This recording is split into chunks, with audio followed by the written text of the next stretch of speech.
Hello and welcome to Tarot with Tanya. This is 7 cards for 7 days, and we are looking at the week of Monday, February the 10th through Sunday, February 16th.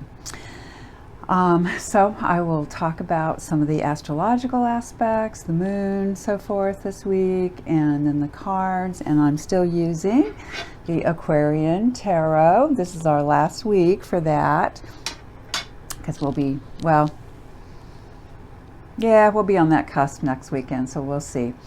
We're going to be switching the sun to Pisces before before too long. And then we'll end with an oracle card. So whatever comes up today, it's for the collective. Take what resonates with you and let the rest go. Keep developing your own intuition. So during this week,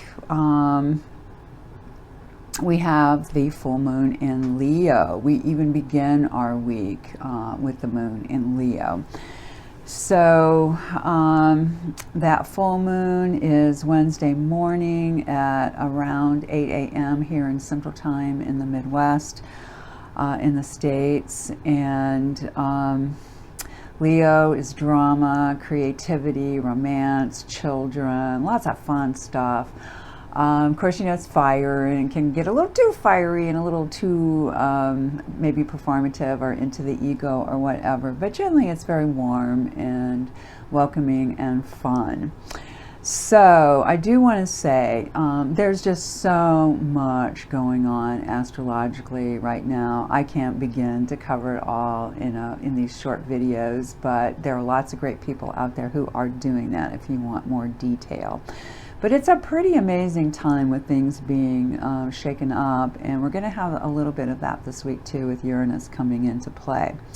But anyway, we begin our week at that moon in Leo, and then it's going to move to Virgo, and that is a very different energy, the practical, the service-oriented, the detail-oriented. Leo is more like a big picture kind of energy, but Virgo likes to hone in with precision. And it's very earthy instead of fiery. And then we'll end our week with the moon in Libra, and that's the diplomat, the negotiator, the matchmaker, the one who's definitely likes relationships, all kinds of relationships, and likes to keep things in balance, right, the scales, and likes aesthetics too, beauty, harmony. All right.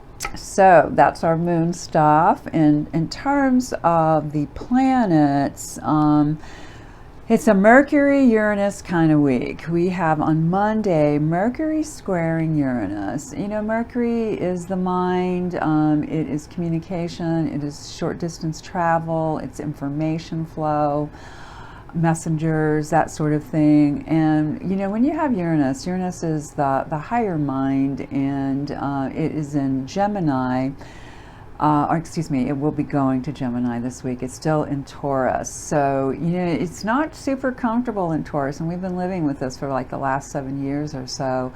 But here, when these two do square up, and squares create tensions, they're not harmonious aspects.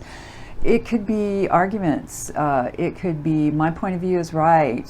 Big shakeups in the way people think about things. Getting, with it being, it rules Aquarius, which is already a fixed sign. Uranus does. And with it being in Taurus, another fixed sign, maybe you can feel the energy there. It's like, no, this is right. This is how I see it. I'm stuck in this perspective. And Mercury is going to be trying to shake things up. And it is in Aquarius right now also. So there's that fixed energy again. So you can see why there's the potential for conflict here. So just maybe try to keep it mellow. And it doesn't get a lot better by Tuesday. It's interesting because it's my mother's birthday on Wednesday, another Aquarius. But anyway, Tuesday. Now, instead of Mercury squaring Uranus, we have the Sun squaring Uranus. So in a way, that's almost more intense. It what can create restlessness, chaos, disruption, arguments, conflicts. Right? Not the easiest kind of energy. So we want to look, a good way to use it is, I think sorting, that seems to be a big word lately, a big concept more importantly.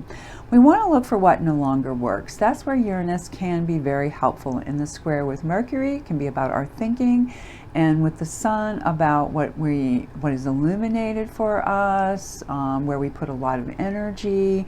So what doesn't work, what could be changed, transformed, and that's where that Uranus energy can be used in a much better way. So you want to try to breathe some new life into your life. That would be a good way to use these couple of days, and especially on Tuesday. By Friday, we have Mercury entering Pisces, and Pisces is very dreamy, very creative, very artistic. It's opposite of Virgo, so where Virgo likes the specifics, the details, Pisces likes to blend everything together, get into that collective unconscious. So when Mercury goes there, it's very soft. We could be very compassionate, very creative, very dreamy. Not good for the details, so you don't want to be going and signing contracts and things like that. And it'll be there, for a few weeks, so just keep that in mind. All right, so then the cards, as I said, using the Aquarius, or excuse me, I think he actually calls it the Aquarian Tarot. That's the official title. And once again, this has happened a few times recently, we are bookended with majors in this week.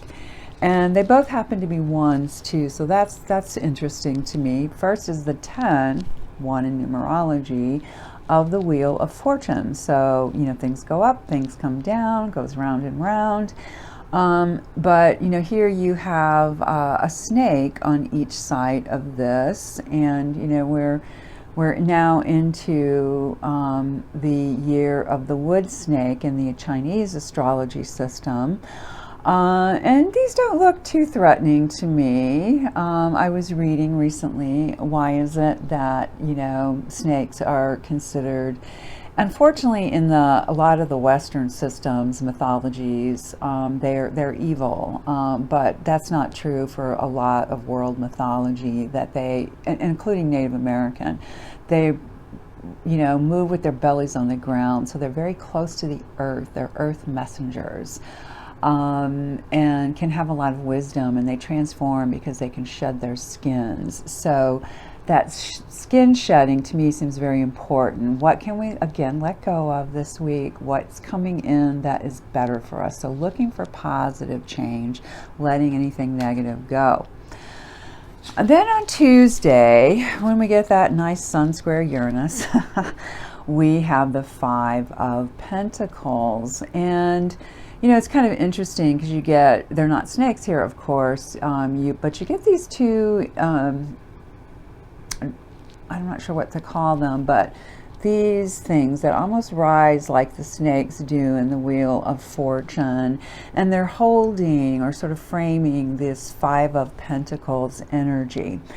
Often you'll see people, and this is supposed to be generally a cathedral window, some kind of a church window, but yet people are feeling left out. There's a way that you don't feel part of the resource distribution, don't feel like you have enough. Worry is a common quality with this card. So all of the 5s are connected to the Hierophant and those spiritual lessons. So this can manifest into the body. So I would recommend kind of a reality check. And again, look for what needs to go, and perhaps count your blessings on this one too. When we get to Wednesday, we have the lovely 10 of Cups. And as I mentioned, it's my mom's birthday, so I'm really glad to see that card for her. A loving home, good energy shared between people. Really open heart, wanting blessings for all, really nice emotional, psychic, intuitive kind of energy, peak in the minors for the Cups. And here we have this lovely rainbow, I mean, it's in, you know, the color system of this particular deck, but, you know, we can see the symbolism, and it's really beautiful. All right, then when we get to our Wednesday, or excuse me, our Thursday, we are back to that 5 energy challenges. And this one is the mental challenge. So the 5, the pentacle, that's to the body, the physical systems. This is to the thoughts. And, you know, back to sorting, right? I always get this feeling when I look at the 5 of Swords that the sword collector, and that's generally what you see, is like, what do I do with this one? What do I do with that one? I keep these, I ground those, I put the others down here. So, you know, what are we doing with our thoughts? And a subtitle for this one can be defeat. And to me, that means being knocked off your feet in some way, but you got to remember it's up here. So checking the thought forms, keeping what's working for you, letting the rest go. Remembering that that's part of the spiritual lesson for the human, connected to that Hierophant in the majors. When we get to our Friday, we get more Swords energy, but this is the king, so mastery of this. Now, if it's used in a positive way, it's insightful, it can see things, it can see large patterns, it's very verbally gifted with words in general. It can be wonderful in terms of crafting a message, things like that. Now, it can be turned, you know, you can take that intellect and be too sharp with people. That would be the downside of it. But just think about that Friday as being a good day for mental energies, and knowing that they can be peak and using them responsibly. Very different energy by the time we get to our Saturday. And now we're into the royal cards still, and we had 2 of those this week, right? Yeah. 2 majors and 2 royals, and this is our second one, of course, and this is a very different energy because it's a Page of Cups. So we've moved from the air, the intellect, the mental, to the emotional, the intuitive, and this one is very soft. It's like a double feminine. It can bring in a new emotional perspective, emotional gifts, messages, a really open heart, a softness, like a beloved daughter, that kind of energy. And, you know, the fish, I love how the person, the page, and the fish are gazing at one another. And it's sort of like, to me, connecting with your dreams, and that's very Piscean, you know, the fish, the symbol of the fish. Usually it's 2, but here we have the 1. All right. And then last but not least, we end, as I said, with a bookend, another major, and a 1, because it's the 19. So 1 and 9 makes 1 again. So it feels to me like this is a week with some interesting energies, trying to move some stuff through. By the end of it, having done our work, getting some real illumination and clarity in our own lives, and perhaps in the bigger system too of what's going on. Yeah, there are very concerning actions happening, at least in the United States, but I would say around the world, about people's rights and freedoms and so forth. So hopefully we get some good news, and again, on the collective level and on the personal.